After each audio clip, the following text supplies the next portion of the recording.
TVC, a TV do Correio da Manhã.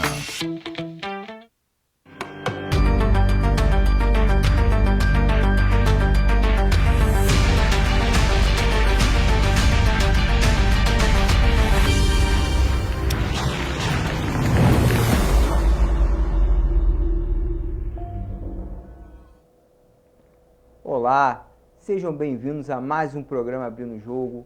Hoje nós temos a honra e a satisfação de bater um papo com um amigo, Wesley Barreto, homem público consolidado aqui na política da cidade, que vai trazer um pouco da experiência dele relacionada à gestão pública. Vamos conversar sobre Petrópolis. Wesley, seja bem-vindo.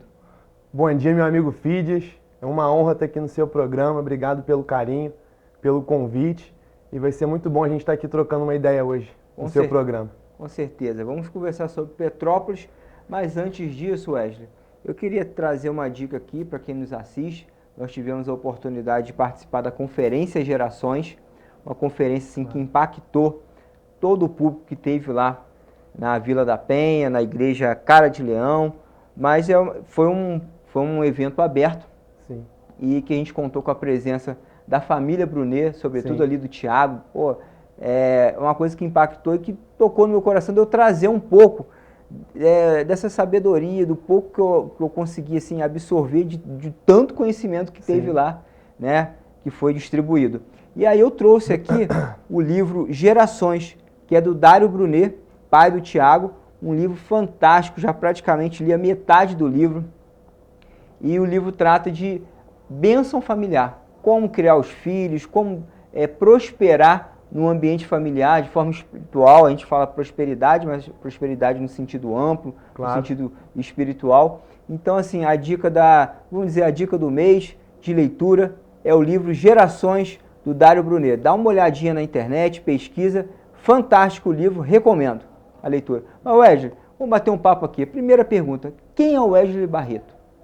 Fidias, Wesley Barreto, primeiro filho de Deus, né? Filho de Cristo, e um homem que é apaixonado por Petrópolis, né? Tem como vocação, fui vocacionado, fui forjado a servir a nossa cidade, a servir as pessoas, Gosta ajudar das as pessoas? Gosta de estar que eu com mais pessoas? gosto de fazer, né? Gosta de estar com pessoas, de cuidar de pessoas? É isso, cuidar de pessoas, me relacionar com as pessoas. Isso te Eu motiva? acredito que para isso que a gente foi criado também, né? Um propósito universal que Deus estabeleceu para o ser humano era de se relacionar com as pessoas, cuidar das pessoas, um cuidar do outro. Foi isso que a gente foi passado um pouco lá na conferência também, né? Essa parte de Deus ama as pessoas, Deus nos ama, e como nós somos a imagem e semelhança dele, é esse caminho.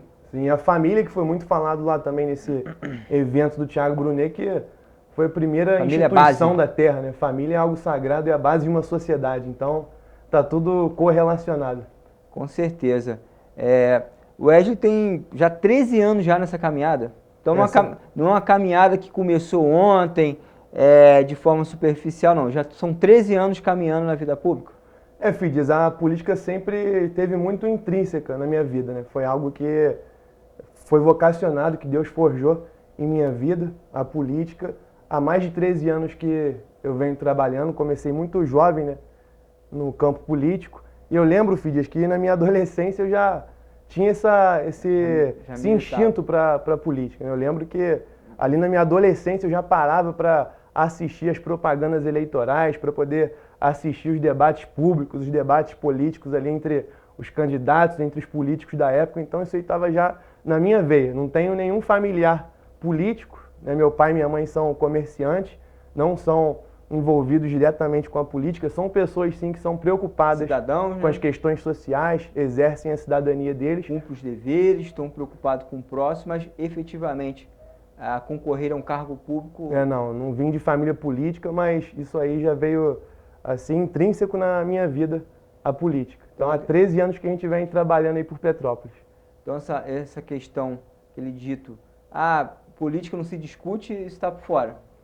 Inclusive, né, Fidias, tem uma frase de Platão que representa muito isso, que diz que o preço a pagar pela não participação política é ser governado pelos maus. Então acredito que a população de bem deve sim participar da política, porque é só através da política que a gente vai transformar uma sociedade, que a gente vai contribuir com o povo, com uma cidade. Então nós temos sim que participar, porque é uma ferramenta que nós temos muito importante, né? A política, ela vai muito além, Fides, de um candidato A, candidato B, vai muito além de um partido político, vai muito além de uma eleição. A política, ela está na essência da nossa vida, né? Porque a essência é isso aqui que a gente está fazendo. Política é conversa, né? A arte da gente dialogar, né? da gente resolver conflitos, da gente contribuir, servir uma cidade, um país. Então a política está na essência do ser humano. E nós somos animais políticos, como dizia Aristóteles. Exatamente, não querendo polemizar, mas é um fato social que ocorreu e eu percebo que já se acalmou bastante, muito, daquele período eleitoral da polarização. Sim. Não estou puxando, me posicionando aqui, até mesmo pela posição que eu estou de entrevistador, de posição A ou B, não é isso que eu quero levantar, mas é realmente o diálogo.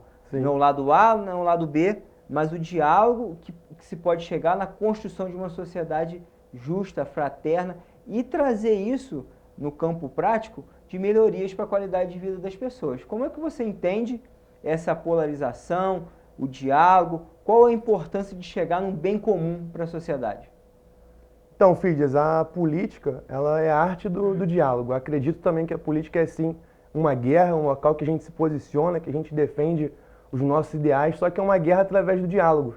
A política não pode ultrapassar o diálogo. Para isso que existe a política, existe essa ferramenta. Então é muito importante que a gente tenha a nossa representatividade, né, no parlamento, no legislativo principalmente, né, o parlamento que tem a ver com parlamentar, né, o parlamento está ali para que os nossos representantes possam falar. Italiano, né? Falar, né? É do grego, né? Parlar, falar. A gente tem os nossos representantes para que eles possam falar por nós, pela população, pelos segmentos. Então a gente tem que saber utilizar esse instrumento, essa ferramenta que a gente tem de maneira sábia, né? De maneira inteligente, para que as ações possam ter efetividade. Porque através da violência, ultrapassando o diálogo, as ações não vão ser efetivas, né? Mas a gente vai conseguir através da articulação política, através ali das votações que vão aprovar, vão vetar os projetos. Né? Se a população tem um projeto que ela tem anseio, que seja implementado, né, o representante ali tem que estar apresentando esse projeto no legislativo para que o legislativo possa colocar em pauta e o projeto seja aprovado ou seja vetado. Para isso, né, os representantes que eles estão têm que se articular para poder aprovar o projeto ou vetar o projeto. Então, a política, ela é muito importante porque ela ajuda a gente a efetivar ações que a gente precisa que seja efetivada numa sociedade sem que haja a violência. A política está para apaziguar, né? A política está ali para... A gente viu lá o caso lá da Rússia e da Ucrânia, né? Que chegaram ao ponto de beligerar, né? De guerra. Sim. Por quê? Faltou o diálogo. Em algum momento, os interesses ali do povo russo e do povo ucraniano, eles colidiram. Claro. Não chegaram num denominador comum. E o enfrentamento foi inevitável. Claro. A nossa sociedade, eu considero assim, talvez esteja equivocado na minha análise, mas eu considero o povo brasileiro um povo pacífico. Sim. O petropolitano é um povo educado e vejo muita possibilidade de Petrópolis avançar com ações efetivas. O que você pensa em relação a Petrópolis? A vocação da cidade. Vamos falar um pouquinho da nossa cidade. Claro que a gente fala aqui para outros municípios da região. Petrópolis juntar mais na região serrana, né? Mas eu vou sempre considerar Petrópolis como região serrana, claro, de coração. Mas fala um pouquinho de Petrópolis, da vocação aqui dessa região.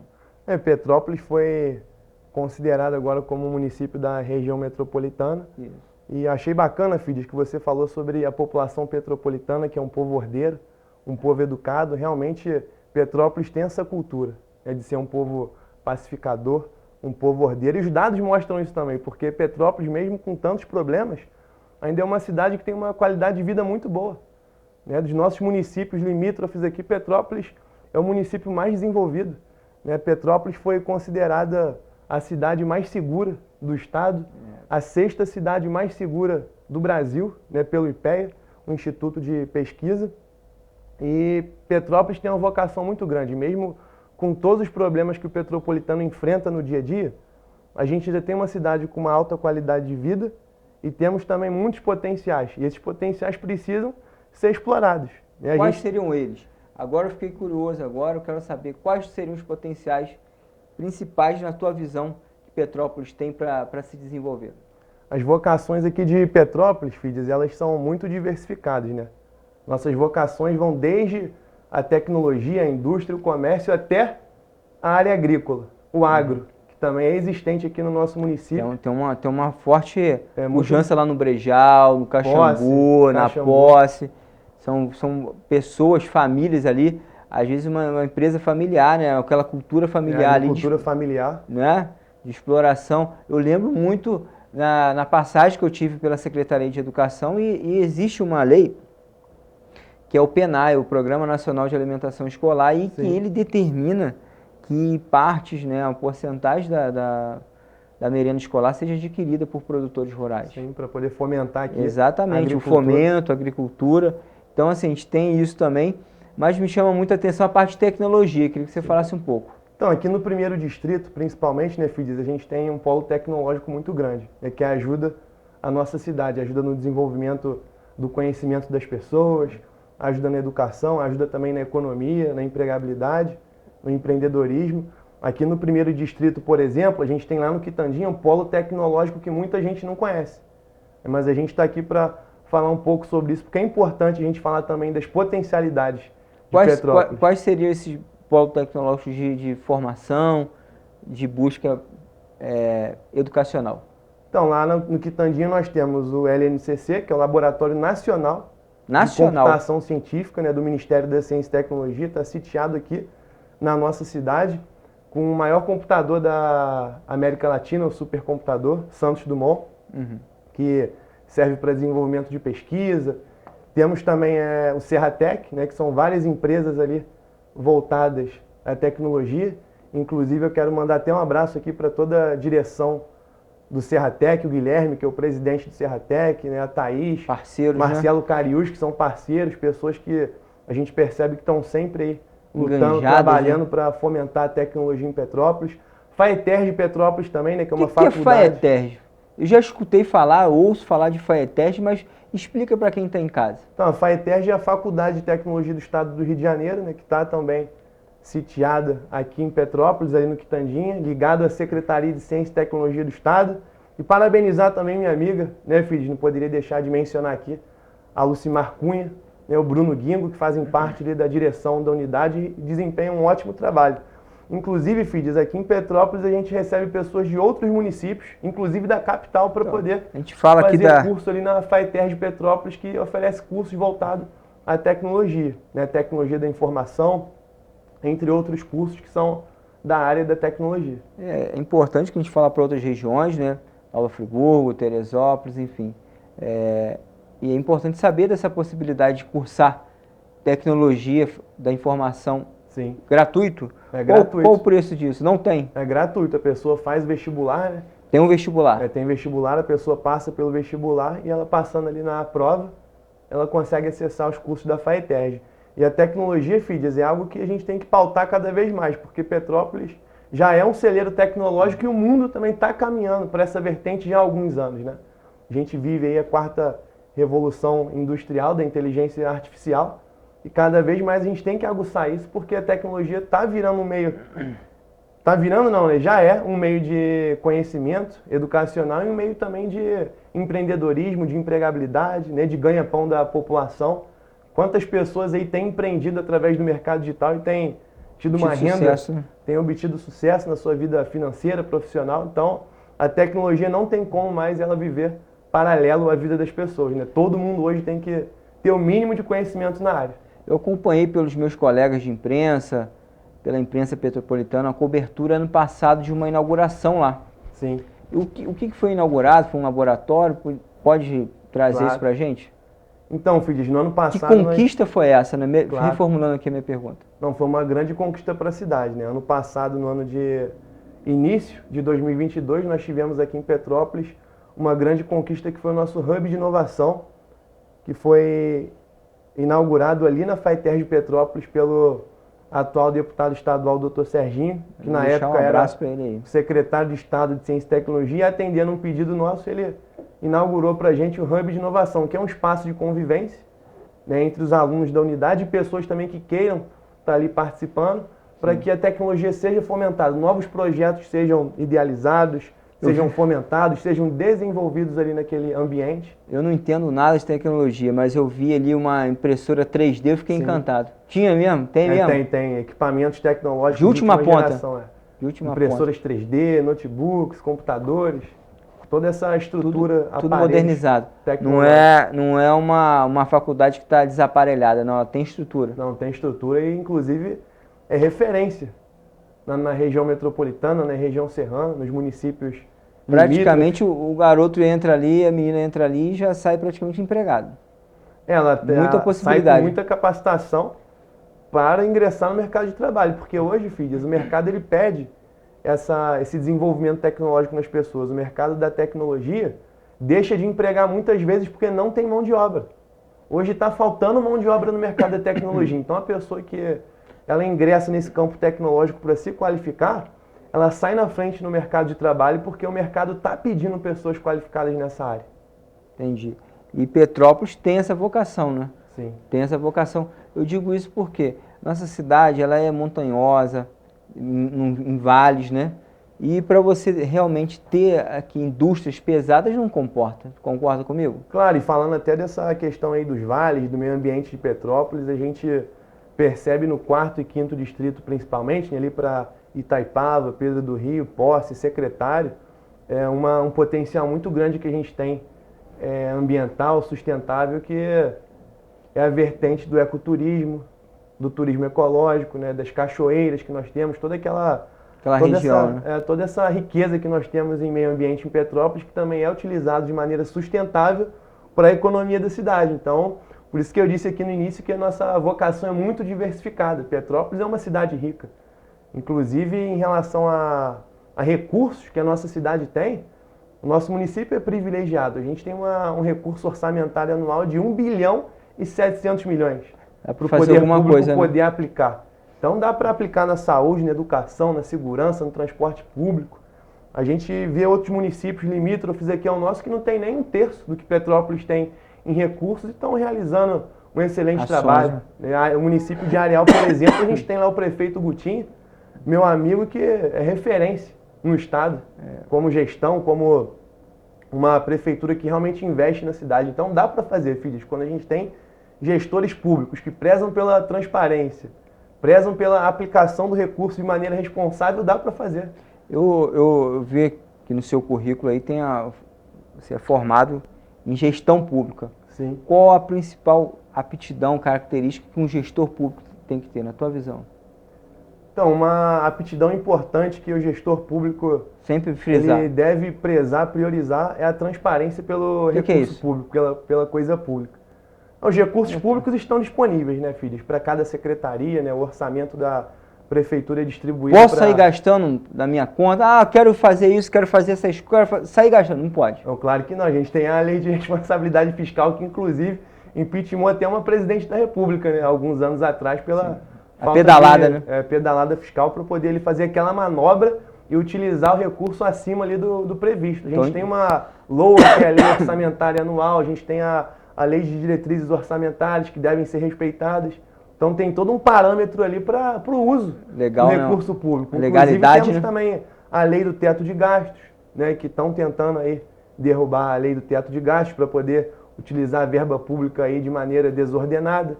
Então tem que ter sim a responsabilidade fiscal, tem que ter a transparência com o recurso público. A transparência, filhos, ela é essencial. A gente precisa de um portal de transparência claro na internet ali para a população poder acessar, poder entender de que maneira que o recurso está sendo aplicado. Então o gestor público, né, o secretário ali da pasta, ele deve colocar despesa, de maneira clara para a população de que maneira que está sendo aplicado o recurso, como que está sendo utilizada a verba pública. Porque o dinheiro público ele não é do prefeito, não é do secretário. O dinheiro público é da população, que paga os impostos. Então, uma das principais vertentes, ali, principais atribuições da gestão pública, do gestor público, é ter a transparência com a coisa pública gasto, né? E aplicar da maneira correta. Porque dinheiro o poder público tem. O que precisa é ser aplicado da maneira correta para chegar até a ponta, até a população. Isso realmente atender. Agora, no que gastar, no que investir, eu vejo, assim, meu ponto de vista, uma função muito importante do Legislativo. Claro. Concorda comigo? O Legislativo, como representante do povo, consegue apontar, indicar para o prefeito ali quais os caminhos que a população quer. Entende assim? Como o representante do povo tem essa função muito importante? O vereador, na minha opinião, é um dos papéis mais importantes que existem na administração pública, porque é o vereador que está ali tete a tete com a população, está no dia a dia com a população, entendendo o que a cidade precisa, o que o bairro precisa, qual é a necessidade que o povo tá tendo um anseio ali que seja solucionado. Então o vereador tem um papel muito importante na questão da fiscalização também, né, das denúncias. Quando houver alguma irregularidade, é o vereador que vai estar denunciando ali ao Ministério Público, vai ter também a atribuição de estar abrindo uma CPI para investigar de maneira mais detalhada. Então o vereador tem um papel muito importante, é o fiscal do povo, é o legislador, é o servidor que tem a atribuição, a prerrogativa também de aprovar projetos importantes para o município, de aprovar as contas, aprovar os orçamentos. Então o vereador realmente ele tem uma função muito importante, a população ela precisa também entender o papel do vereador, Fides, porque infelizmente a maior parte da população, muitas das vezes, não entende o papel do vereador. Chega na época da campanha, o vereador faz um monte de promessa. Candidato, né? A vereador. O vereador não tem a atribuição de construir hospital, vou construir escola. Não tem isso é papo furado. Não está na legislação isso, não é atribuição do Legislativo. O vereador não tem essa autonomia, né, Fides, para poder ele pode asfaltar, para poder construir escola, construir creche. O vereador que chega num bairro, né, prometendo que ele vai construir a escola, ele vai estar ali enganando a população. Ele pode sim levar essas demandas para a prefeitura, que é o executivo que vai estar realizando todas essas melhorias, essas obras. E tem toda uma diferença, né? Você levar a demanda, fazer indicação legislativa, do que numa campanha prometer que vai fazer. Não é isso? Isso aí é estelionato eleitoral, né, Fides? É complicado, que não está no papel do vereador. É muito importante esse papel de cidadania, levar as informações, que a população possa saber o papel de cada ente dentro da federação, do estado, do município, não é isso, Wesley? Claro, com certeza. E a gente tem que conscientizar cada vez mais, filhos, levar essa informação para a população do papel de cada político, de cada órgão público, de cada poder, né? O que representa o legislativo, que tem a função ali de legislar, de criar leis, de aprovar ou vetar os projetos, a função de fiscalizar o executivo também, fiscalizar as verbas públicas, de estar próximo da população, buscando as demandas, né? O executivo que tem esse papel de utilizar as verbas públicas, de aplicar os recursos, de realizar obras, de levar as demandas diretamente ali de levar as melhorias diretamente ali para a população. De realmente então, a gente tem que estar gerindo e executando aquilo que lhe foi confiado. E só fazendo uma observação, Fides, eu acredito que é muito importante a gente criar cada vez mais mecanismos para levar para as escolas, para as crianças, para os adolescentes, começar na base, para os jovens, na educação. É a política, né? O que representa cada poder federativo. Eu não peguei essa época, vou dar uma de novo aqui agora, em moral e cívica. Mas eu recordo muito em falas assim, de pessoas mais experientes de falar, na minha época tinha moral e cívica, que regulamentava muito, assim, explicava muito o papel de cidadania, o exercício de cidadania. Vejo meus colegas de OAB fazendo esse trabalho, mas teria que ser ampliado, né, Wesley? Claro. Para abranger mais escolas, mais organizações, mais instituições, além da OAB, também ter essa preocupação, essa visão com o jovem, com a criança, com a formação. Coisa assim, igual meu filho tem 9 anos, já me perguntar, ele já tem noção do que o prefeito faz, Sim. Ele tem noção a diferença de um vereador. É isso a ideia? É isso aí, levar essas noções, né? Noções de administração pública, ciência política para as escolas, para que desde ali a juventude, a adolescência, a criança possa crescer com essa formação, entendendo o papel dela na sociedade, o papel de cada poder, para que ela não seja massa de manobra lá na frente. Tem a opinião dela formada e saiba decidir e ter a melhor escolha e participar, né? Para que ela possa exercer o seu papel como cidadão de maneira plena, ela possa entender a importância do voto, a importância da política, porque é a política que vai impactar diretamente na vida de uma sociedade, de uma população, e quem vai decidir os representantes são as pessoas, é a sociedade civil. E para isso a gente deve formar desde a juventude para que as pessoas possam ter uma plena consciência disso. Eu, com 16 anos, filhos, eu já tive ali a minha participação como cidadão. Eu votei ali nos meus candidatos desde muito jovem. Na minha adolescência eu já pesquisava sobre política. Como eu disse, eu tinha esse instinto aí de querer buscar, conhecer sobre política. Eu gostava.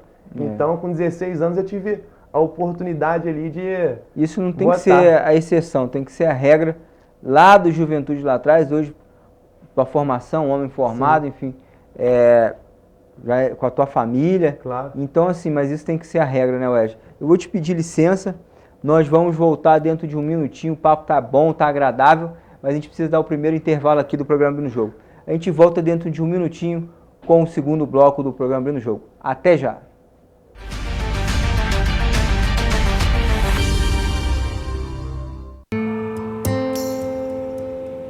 Mulher só sabe pilotar fogão.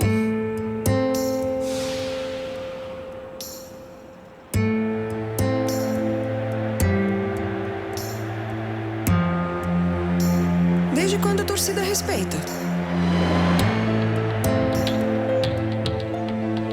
Mulher na obra nunca dá certo, né?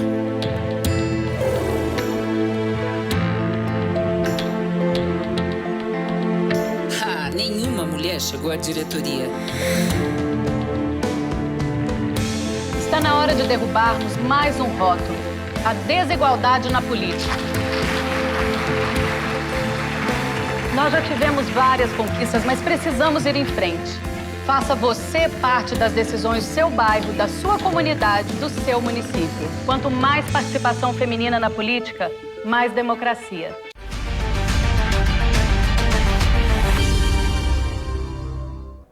Beleza. Vamos lá. Voltamos aqui ao segundo bloco do programa Abrindo Jogo. Para quem está chegando agora, estamos com um convidado, o Wesley Barreto, conversando sobre política pública, sobre a cidade, sobre a região. E a gente comentava aqui no intervalo um assunto muito importante.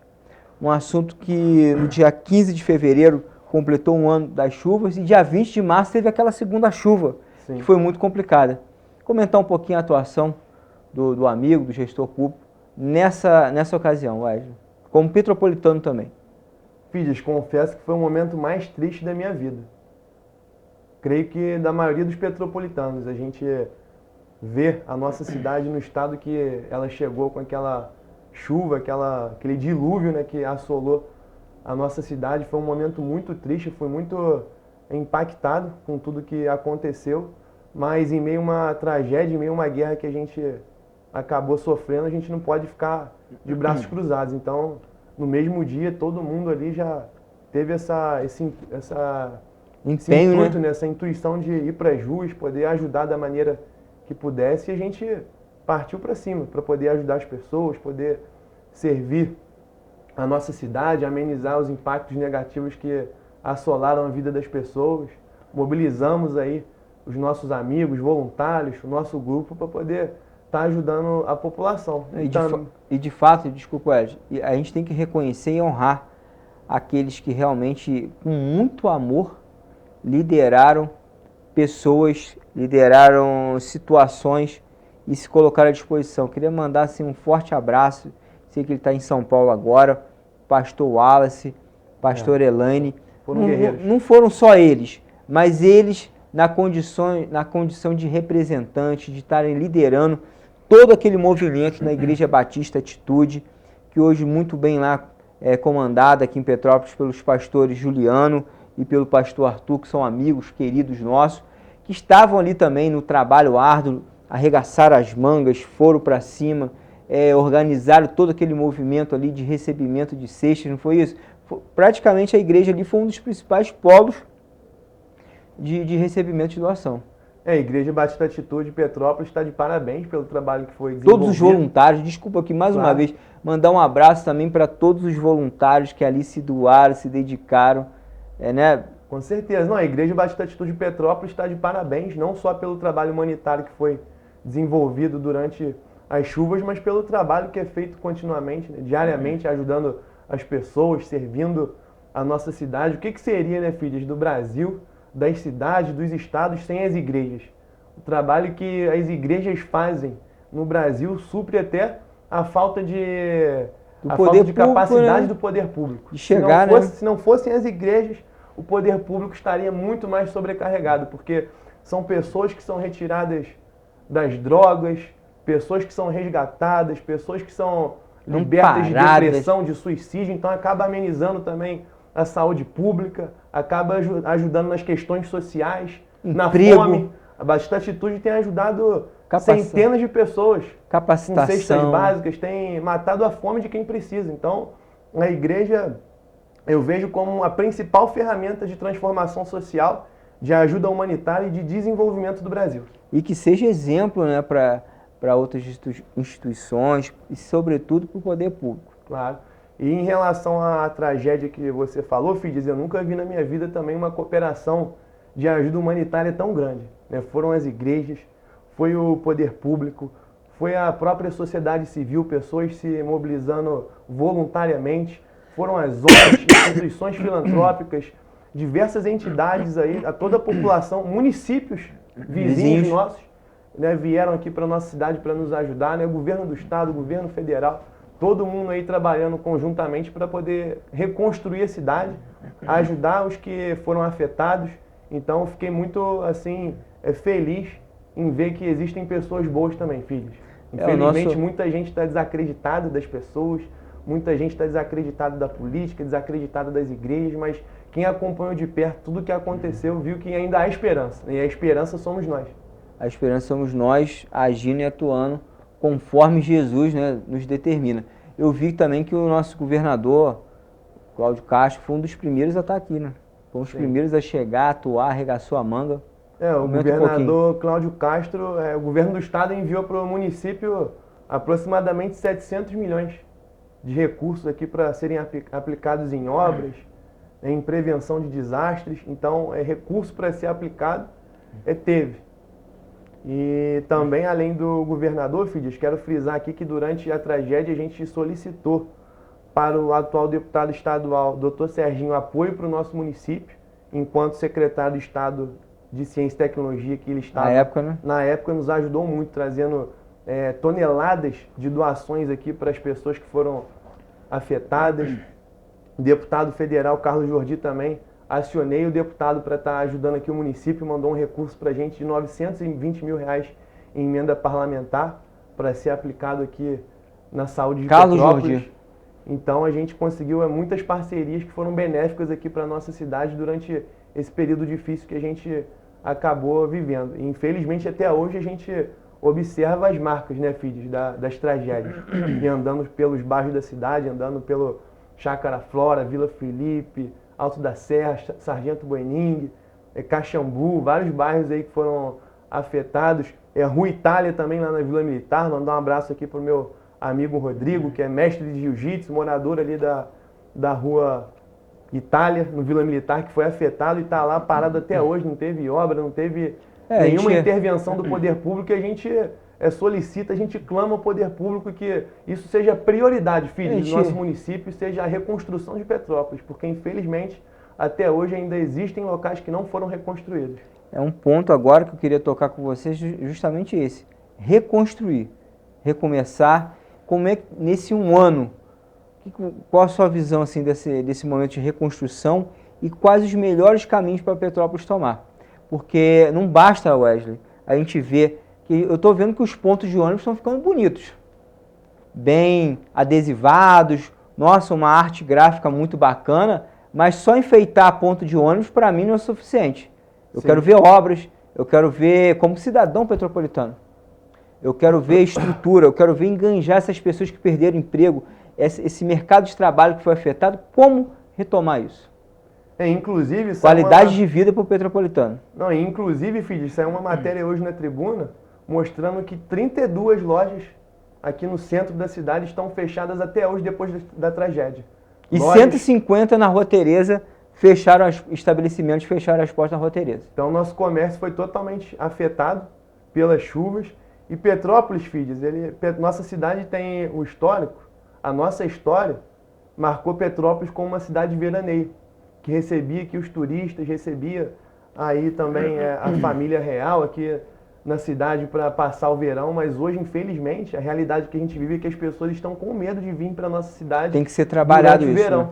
devido às chuvas que estão nos afetando durante o verão. Então, na minha opinião, como gestor público, o que Petrópolis precisa para amenizar as tragédias, amenizar os impactos das chuvas, filhas, é que esse trabalho de prevenção de desastres seja realizado durante todos os dias, todos os meses, todos os anos, não só apenas após as tragédias anunciadas, filhas. Então, o poder público tem que aplicar mais recursos em obras estruturantes nas comunidades, a dragagem dos rios, o desassoreamento dos rios tem que ser algo contínuo, não pode ser só depois da tragédia para poder maquiar. Tá chegando a chuva, vou lá, desassoro o rio e depois paro. Não Tem pode. que ser uma política pública efetiva, contínua, tem que fazer parte do planejamento anual da nossa cidade, tem que ser a prioridade de Petrópolis, a limpeza dos rios, o desassoreamento, o desentupimento dos bueiros. Educação ambiental, né? Educação ambiental, educar a população em relação à sustentabilidade. Temos também que receber obras estruturantes para poder amenizar os riscos que as nossas comunidades vivem. Moradia digna que a população precisa. Habitação. Dinheiro para habitação tem terreno para habitação. O que falta é vontade e responsabilidade com o dinheiro público para que realmente sejam aplicados esses recursos. Então, filhos, eu acredito que Petrópolis precisa de uma política de prevenção de desastres. Durante todos os dias, a gente tem que estar pensando a prevenção de desastres. Na Câmara, os vereadores têm que ter uma frente parlamentar ali de prevenção de desastres para estar conversando isso todos os dias. Né? O Executivo precisa ali reunir os órgãos competentes para isso, Defesa Civil, Secretaria de Obras, né? Demais órgãos ali que tenham essa competência para discutir essas pautas, Secretaria do Meio Ambiente, tem que estar articulado lá com INEA também, né? Com o Estado para poder amenizar esses riscos aqui que a nossa cidade sofre. Então dá para amenizar. Né? Petrópolis hoje, o centro da cidade, toda vez que chove, é impactado pelas inundações, aí o comércio sofre. Coronel Veiga também é outra situação. O comércio fecha, as pessoas ficam desempregadas, então é um problema que vai acarretando outro problema, é uma cadeia. Coronel Veiga, desde que eu nasci, que a Coronel Veiga com 5 minutos de chuva transborda, então tem que haver um estudo ali na Coronel Veiga para que haja uma obra ali que possa amenizar isso, né? Filho. Não é possível que não exista um projeto, uma obra que possa amenizar. A engenharia japonesa resolve cada problema lá, não é possível que a gente consegue alcançar aqui a gente. Petrópolis vai ser um caso impossível de resolver. E a Coronel Veiga fica muito sobrecarregada, filho, porque a água, o fluxo da água vem desde o Quitandinha ali, pegando todos os bairros do Quitandinha, não tem como ela conseguir comportar tanta água, né, que vem ali do início ali do primeiro distrito, né? Então a gente tem que pensar cada vez mais isso, planejar, estratégia, trazer recursos aqui para a cidade. Além dos recursos que Petrópolis tem, né, de 1 bilhão e 700 milhões por ano, a gente tem os recursos do governo do estado, do governo federal, para poder ampliar as obras aqui na cidade. Na tua visão, falta de recurso não é? Falta de recurso não é, porque recurso tem não só do município, mas tem recursos também estaduais, federais, tem emenda parlamentar. Você citou um ponto aí, que agora eu vou entrar num ponto mais específico. Rua Tereza. Sim. Rua Tereza, a gente tem um carinho muito grande pela Rua Tereza, os comerciantes. Minha família é oriunda da Rua Tereza e a Rua Tereza clama. Clama por um socorro, clama por uma ajuda, clama por uma direção. Fala um pouquinho sobre a Rua Tereza. A Rua Tereza é uma referência não só para a nossa cidade de Petrópolis, mas é uma referência... Sempre foi um marco da cidade, né? É uma referência nacional também, né, Fides? Atravessa as nossas fronteiras, vai para todo o Brasil, todo lugar que a gente viaja, quando a gente conhece alguém de outro município, quando a gente fala de Petrópolis, as pessoas mencionam a nossa Rua Tereza. Já fui lá na Rua Tereza fazer compra. Tenho vontade de ir na Rua Tereza. Mas infelizmente, O que aconteceu com a Rua Tereza? Infelizmente a gente percebe que a Rua Tereza está abandonada. A Rua Tereza foi impactada pelas chuvas também, foi impactada por barreiras ali, o shopping 608. Falta também estrutura nas calçadas, na via, falta um cuidado melhor, um carinho com a nossa Rua Tereza. Iluminação, né? Iluminação. A gente percebe que precisa de obras ali para poder melhorar a qualidade ali das vias, das ruas. Iluminação, precisa de um capricho a mais a nossa Rua Tereza. Os nossos empresários da Rua Tereza são pessoas aguerridas, trabalhadores que merecem, filhos, uma representatividade especial na Câmara de Vereadores, na Prefeitura. Precisam de uma representatividade efetiva, que realmente vão ouvir as demandas, que vão estar lutando pelas melhorias ali da rua. Então a nossa Rua Tereza tem tudo para voltar a ser a referência que sempre foi, né, de fomentar mais ali Como a um rua, ponto o turístico, né? comércio, né? Mais turistas ali, mais clientes para o comércio da Rua Tereza. Eu quero aproveitar, filho, de mandar um abraço para alguns comerciantes ali da Rua Tereza, meu amigo Mone, Vanderleia, nosso amigo Rodolfo Kaiser, que é lá da nossa Igreja Batista Atitude de Petrópolis, né? Vários empresários Candeia ali. Kids. Candeia Fazendo aqui o merchan dele, um amigo, um colega, um vários parceiro. empresários que a gente tem uma amizade ali na Rua Tereza que merecem um carinho a mais, um Lutadores, auxílio né? do Lutadores, poder público. E a Rua Tereza, filhos, tem tudo para voltar a ser uma referência nacional, ser um polo de modas ali que seja referência, que os turistas queiram visitar, queiram fazer as suas compras. O que precisa é de um capricho a mais, né? Precisa de um carinho a mais, uma atenção. E para não falar assim, só critica, não vê os pontos positivos. Vou ver um ponto positivo aqui da Rua Tereza, porque o Hiper Shopping ABC ainda faz parte da Rua Tereza. Sim. E foi levado agora 6 secretarias do município para lá, para movimentar a região, lá tem estrutura. Então, para mim, foi um gol de placa. Claro. Tudo bem que a negociação começou lá, a conversa, essa estruturação com o prefeito interino ainda. Mas não importa, o prefeito atual deu continuidade. Sim. E dar continuidade é um ponto importante da política pública. Claro, com certeza. Concorda com isso? A gente deve dar continuidade a todos os projetos que foram legados para o município, né? Que foram um legado ali da administração pública. Porque a gente tem muita fábrica abandonada, não é isso, Ed? Claro, independente Espaços. de...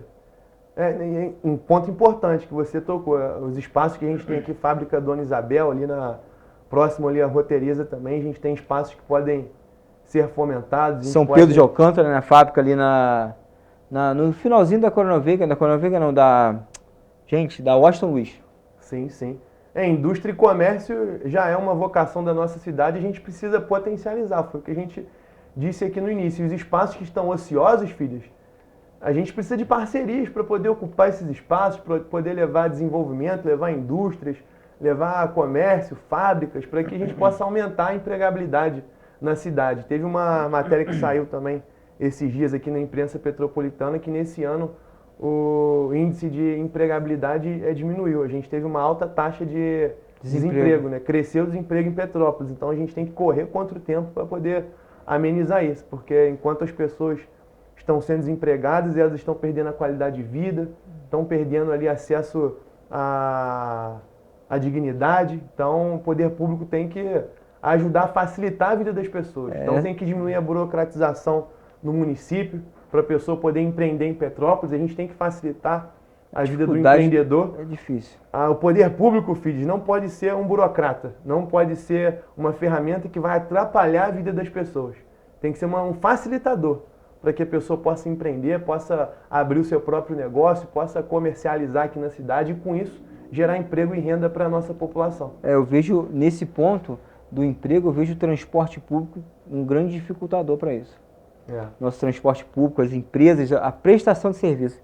Que você comentasse um pouco dentro dessa área de transporte público, de trânsito. Infelizmente, filhos, o petropolitano tem muitos problemas que afetam diretamente no dia a dia dele. A gente, quando sai para trabalhar... A gente conheceu um pai de família que foi mandado embora porque chegou atrasado no trabalho.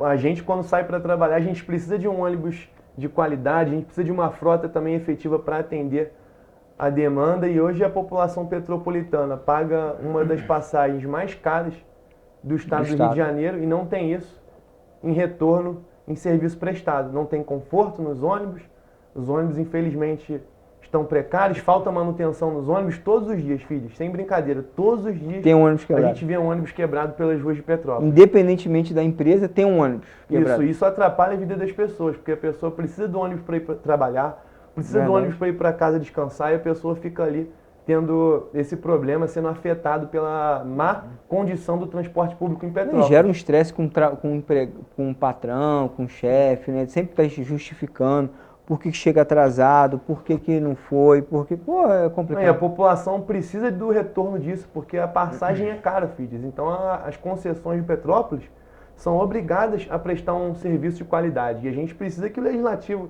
se posicione cada vez mais. A gente precisa de uma frente parlamentar na Câmara também para fiscalizar isso aí continuamente, fiscalizar essas concessões, se for o caso, abrir novas licitações para que outras concessões possam realizar um trabalho melhor do que está sendo prestado. Então, realmente, o transporte público é um problema que tem na É um nossa problema cidade, que precisa ser que resolvido. além de afetar a população petropolitana pela falta de conforto, falta de manutenção, falta de um serviço de qualidade, também afeta a vida dos rodoviários. Também, afeta a os vida trabalhadores. do motorista que passa um perrengue no seu trabalho. Qualidade de trabalho dele, o ambiente de trabalho é muito nocivo para Ele ele. fica pesado, porque muitas das vezes Estresse a população demais, ali né? também com Desconta, né? acaba descontando na vida do trabalhador, que não tem nada a ver com isso. Ele só está ali prestando um serviço para a empresa, então... E a exposição hoje é muito grande. Você pega um celular, você grava o ônibus, grava ali, filma, de repente sai ali o trabalhador, ele está sendo exposto, o ônibus dele, a linha que ele circula, ou seja, lá no trabalho, em casa, a esposa dele, a família está vendo ali a exposição e a pressão Com certeza. que ele sofre, não é isso? A gente tem que garantir o direito do passageiro, da população, e temos que garantir o direito também do trabalhador, do profissional que está ali. Que ele tenha exercendo condições o seu trabalho diário. de melhor exercer, né? Sim, a e função para dele. melhorar isso, a gente precisa que a Câmara esteja cobrando cada vez mais. Eu tenho percebido também que já tem cobrado, né? Mas quanto mais cobrança em cima, é melhor. A Prefeitura também, através da CPTrans, se mobilizando lá com a CPTrans para poder trabalhar junto às concessões aí para melhorar a situação do transporte público, né? Tem vários mecanismos que podem ser utilizados para amenizar os impactos negativos. Exatamente. Meu amigo, quero te agradecer a disponibilidade, ter aceitado o convite, vir aqui debater política pública, você como um gestor, e abrir para você as considerações finais que queira fazer, deixar uma mensagem de esperança, uma mensagem de futuro. Fica à vontade, Wesley. Filhas, primeiro te agradecer pelo carinho, agradecer pela recepção, pelo convite aí de participar desse programa, que eu já era fã, né? Sempre te assistir, por que dia que eu vou lá? acompanhando aí também, acompanhando o Dr. Fábio aqui também no programa. Isso aí. E a mensagem que eu quero deixar, filhos, como a gente conversou muito sobre política, eu quero dizer para você, petropolitano, quero dizer para cada cidadão que você também participe, que você não fique apenas aguardando uma solução, um milagre do poder público, mas que você participe da sua associação de moradores, participe dos conselhos municipais, seja efetivo no seu bairro, esteja exercendo o seu papel como cidadão para que a nossa vida, a nossa cidade possa melhorar, e conte comigo e que Deus possa estar abençoando a todos, abençoando a nossa cidade. Tá? Obrigado a todos aí que nos assistiram e compartilhem essa entrevista, né, filho? Tá ótimo. Wesley, muito obrigado. Te agradeço aí a disponibilidade, a parceria, e vamos aí caminhando por Petrópolis. Vamos à luta. Muito obrigado a você que nos assistiu, que sempre acompanha o programa Bem no Jogo. Fiquem com Deus. Até o próximo programa. Amém.